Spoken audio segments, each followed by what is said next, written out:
নমস্কার। যুক্তি তর্ক সঙ্গে অর্কই আপনাদের স্বাগত। আপনাদের সঙ্গে আমি অর্কপ্রভ সরকার। সুপ্রিম কোর্টে খুব তাৎপর্যপূর্ণ একটা ঘটনা ঘটেছে 17ই ফেব্রুয়ারি, এবং এই খবরটা সেভাবে কিন্তু আলোচনা হয়নি, কিন্তু আমার মনে হয় খবরটার তাৎপর্য অপরিসীম। সুপ্রিম কোর্টে মাননীয় বিচারপতি বিক্রম নাথের এজলাসে ইডির পক্ষে অ্যাডিশনাল সলিসিটর জেনারেল এস.ভি. রাজু সওয়াল করেছিলেন ওই কয়লা পাচার মামলায়, যেখানে কয়লা পাচার মামলার কিংপিন হিসাবে আমরা অনুপ মাঝি ওরফে লালার কথা জানি। লালাই মাথা, তাকে ঘিরে একটা চক্র আবর্তিত হতো। সেই চক্র এখনো পুরোটা বন্ধ হয়েছে তা নয়। আপনারা দেখছেন তো যে কয়লা পাচার কাণ্ডে ইডির অভিযান, তাতে পুলিশের ওসি থেকে ব্যবসায়ী, রাজনৈতিক নেতা, প্রভাবশালী ঘনিষ্ঠ আইনজীবী সবাই নজরদারিতে আছেন, এবং অনেকের অনেক সম্পত্তি বাজেয়াপ্ত করা হয়েছে। অনুপ মাঝি ওরফে লালা সুপ্রিম কোর্ট থেকে রক্ষা কবচ নিয়েছিলেন, অর্থাৎ তার বিরুদ্ধে কোনো কঠোর পদক্ষেপ ইডি করতে পারবে না। সেই রায়কে চ্যালেঞ্জ জানিয়ে ইডি সুপ্রিম কোর্টের দ্বারস্থ হয়, এবং সুপ্রিম কোর্টের মাননীয় বিচারপতিরা ইডির আর্জি মেনে রক্ষা কবচ প্রত্যাহার করেন, এবং ইডি চাইলে পরে 14 দিনের জন্য নিজেদের হেফাজতে অনুপ মাঝি ওরফে লালাকে নিতে পারবে। খুবই তাৎপর্যপূর্ণ। এর আগেও অনুপ মাঝিকে একাধিকবার ইডি তলব করেছিল, কিন্তু প্রতিবারই হাজিরা এড়িয়ে যান, এবং অনুপ মাঝি ওরফে লালা কাকে কাকে পয়সা দিয়েছেন তার একটা তালিকা তো ছিল, একটা ডায়েরি ছিল বা নোটবুক ছিল। ইডির দাবি সেই নোটবুকে সব সাংকেতিক ভাষায় লেখা আছে। একটা রিপোর্ট পড়েছিলাম খবরের কাগজে, সেখানে জনৈক এমজি নাম উল্লেখ আছে, যিনি প্রতি মাসে নগদ 10 লক্ষ টাকা করে পেতেন এই কয়লা পাচারকারীদের কাছ থেকে। তাছাড়া তো প্রোটেকশন মানি পেতেন পুলিশের এক শ্রেণীর অফিসার, একেবারে তলার লেভেলের পুলিশ কর্মী থেকে থানার ওসি, তারপরে যারা অনেকে আছেন, বেশ কয়েকজন উচ্চপদস্থ পুলিশ কর্তারা ইডির ব্যাডারে ছিল কয়লা পাচার মামলায়। কিন্তু অনুপ মাঝি ওরফে লালা যেহেতু এই চক্রের মূল মাথা, এতদিন তার রক্ষা কবচ থাকায় তাকে ইডি জেরা করতে পারছিল না, এবং সেই ইডিরা হাজিরা এড়িয়ে যাচ্ছিল। এখন কিন্তু সুপ্রিম কোর্ট সেই রক্ষা কবচ প্রত্যাহার করেছে। আমার ধারণা 2-1 দিনের মধ্যেই লালা ওরফে অনুপ মাঝিকে ইডি নিজের হেফাজতে নেবে, এবং নিজের হেফাজতে নেওয়ার আবেদন করেই ইডি সুপ্রিম কোর্টের দরজায় কড়া নেড়েছিল।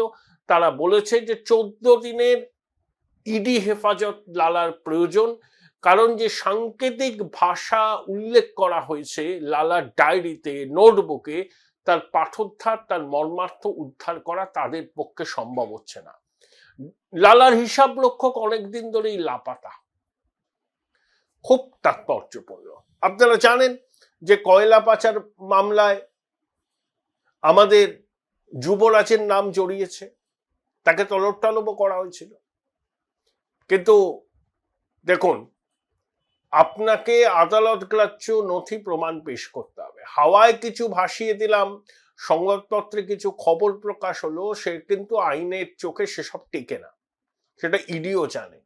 এবং এরা এত প্রভাবশালী এবং এদের র্যাকেটটা এত শক্তিশালী, এতে পুলিশ আছে, রাজনৈতিক নেতা আছে, কয়লা মাফিয়ারা আছে, ইসিএল এর আধিকারিকরা আছে। একটা র্যাকেট দীর্ঘদিন ধরে কাজ করছে, জাতীয় সম্পদ লুট করছে।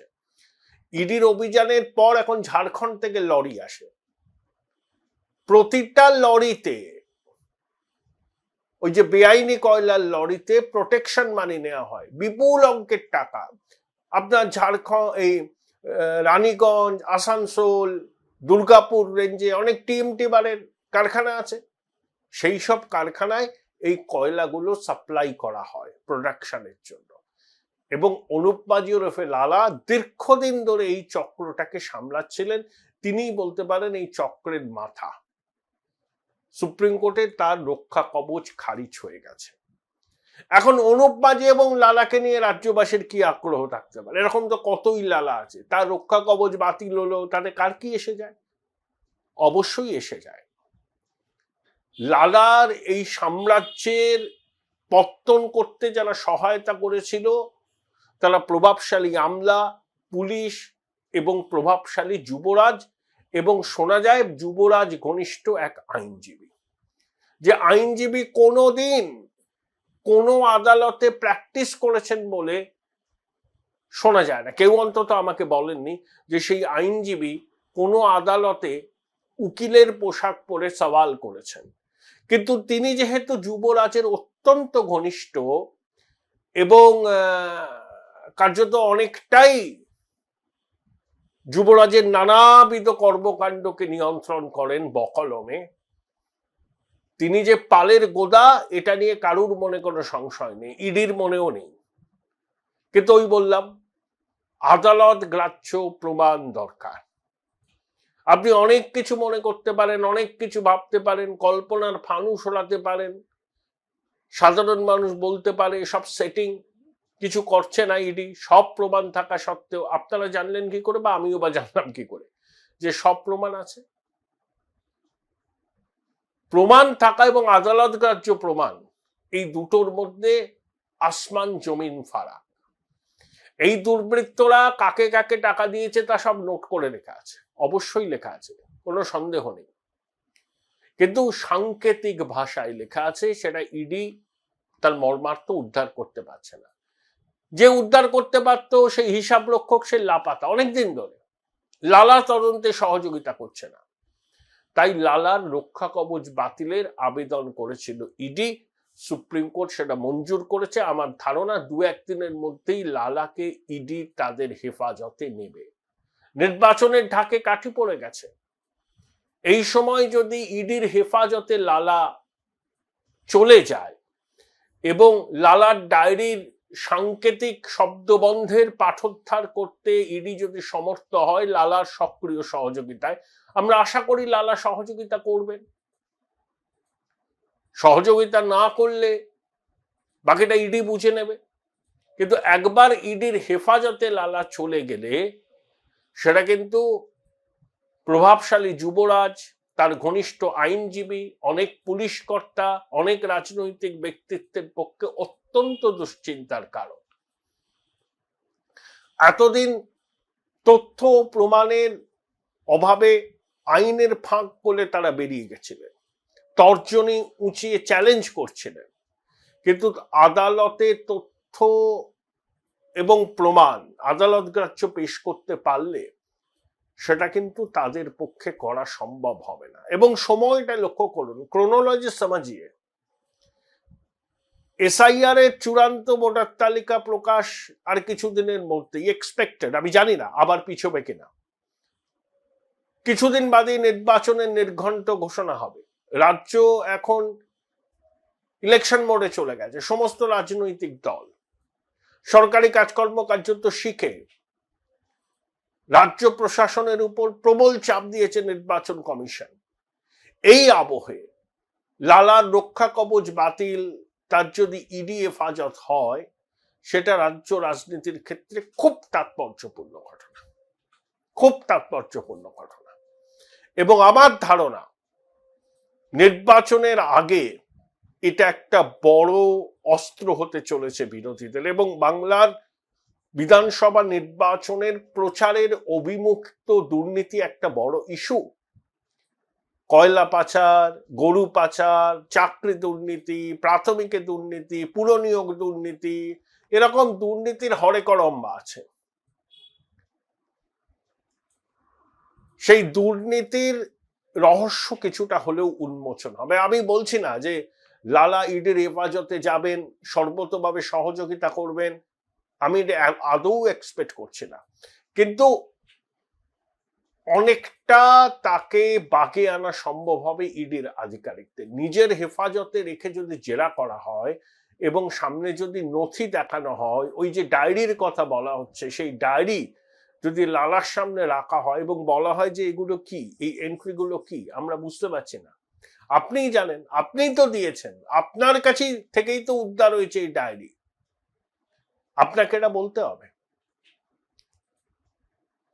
ইডির গোয়েন্দাদের জেরার মুখে স্নায়ু ধরে রাখা অতটা সহজ নয়, এবং লালাও কিন্তু চাইবেন নিস্তার পেতে, কারণ এই ধরনের দুর্বৃত্তরা যখন বিপদে পড়েন, প্রভাবশালীরা তাদের সমর্থন করেন যখন সবকিছু ঠিকঠাক চলছে, যখন এভরিথিং ইজ হাঙ্কি ডোরি, তখন তারা এইসব লালা মালা এদের পাশে থাকেন।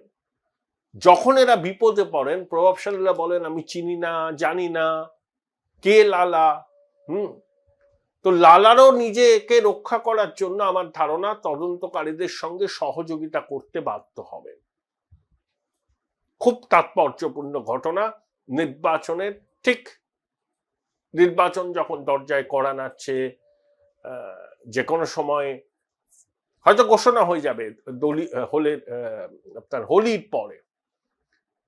খুব আমার মতে রাজ্য রাজনীতিতে এটা একটা উল্লেখযোগ্য খবর, খুব ছোট করে বিভিন্ন খবরের কাগজে প্রকাশিত হয়েছে 18ই ডিসেম্বর, কিন্তু বাকি যা চলছে তা তো রুটিন। এসআইআর নিয়ে মুখ্যমন্ত্রীর আর্তনাদ, কমিশনের নানাবিধ বক্তব্য, চাপান উত্তর, এসব তো আছে, তো অনেকদিন ধরে চলছে।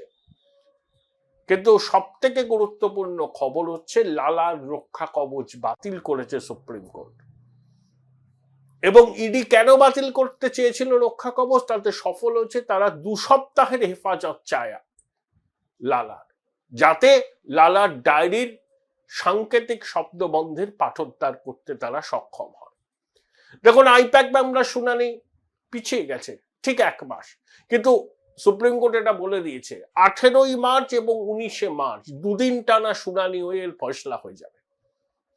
ইডি একটা রিজয়েন্ডারকে জমা দিয়েছে, কিন্তু তাও শুনানি হয়নি। দোলের পর শুনানির বিষয় ইডির আইনজীবী সওয়াল করেছিলেন, আদালত 18ই মার্চ তারিখটা দিয়েছে, এবং এটাও আদালত বলে দিয়েছে 18ই মার্চ এবং 19শে মার্চ এই 2 দিন কিন্তু শুনানি হবে, এবং এই শুনানির পরেই আদালত এই বিষয়টা নিষ্পত্তি করবে। আমি রাজ্য প্রশাসনের এক গুরুত্বপূর্ণ আধিকারিককে ফোন করেছিলাম এই প্রতিবেদন ঠিক করার আগে, রাজীব কুমারের whereabouts কি। তিনি বললেন রাজীব কুমার এখন দেশে ফিরবেন না বলে তার ধারণা তিনি যে ইথিওপিয়ার রাজধানী আদিস আবাবা হয়ে হয়তো আমেরিকা গেছেন, অন্য কোথাও গেছেন, চট করে তিনি কলকাতা মুখ হবেন না, দেশেও ফিরবেন না, যতদিন না পর্যন্ত সুপ্রিম কোর্টে এই মামলাটার ফয়সলা হয়। রাজীব কুমার দূরে থাকতে চাইছেন, বিতর্ক থেকে দূরে থাকতে চাইছেন। অতীতেও তিনি 19 দিন লাপাতা ছিলেন, যখন 2019-এর ফেব্রুয়ারি মাসে সিবিআই আধিকারিকরা তার বাড়িতে গিয়েছিল কিছু নথি সংগ্রহের জন্য। তারপর কি হয়েছিল আমরা জানি, তিনি 19 দিন লাপাতা ছিলেন। তারপর আলিপুর আদালত থেকে জামিন নিয়ে তিনি লোকচক্ষুর সামনে অবতীর্ণ হন। এখন তিনি তো অবসরের গ্রহে চলে গেছেন। সেই ভদ্রলোক আমাকে বললেন রাজীব এইভাবে চলে যাচ্ছে, এটা আমরা কেউ ঘুণাক্ষরেও জানতাম না। হয়তো ফিরে আসার পর যদি এই সরকার আবার কামব্যাক করে রাজীব কুমার, তাহলে হয়তো আবার কোন উপদেষ্টার পদে আসীন হবে। কিন্তু যদি এই সরকার কামব্যাক না করে, তাহলে জানি না রাজীব কুমার কি করবেন। কিন্তু আপাতত তিনি দেশে ফিরছেন না বলেই মনে করছে তথ্যভিজ্ঞ মহল। আপনাদের আবার জানিয়ে রাখি, সহায়তা করার জন্য যেভাবে আপনারা আমাকে সাহায্য করছেন আমি কৃতজ্ঞ। চ্যানেলটি সাবস্ক্রাইব করুন এবং থ্যাঙ্কস বাটনে ক্লিক করলে আপনাদের সহায়তা আমার কাছে পৌঁছে যাবে। Join Indian Institute of Hotel Management now. Right choice, right decision.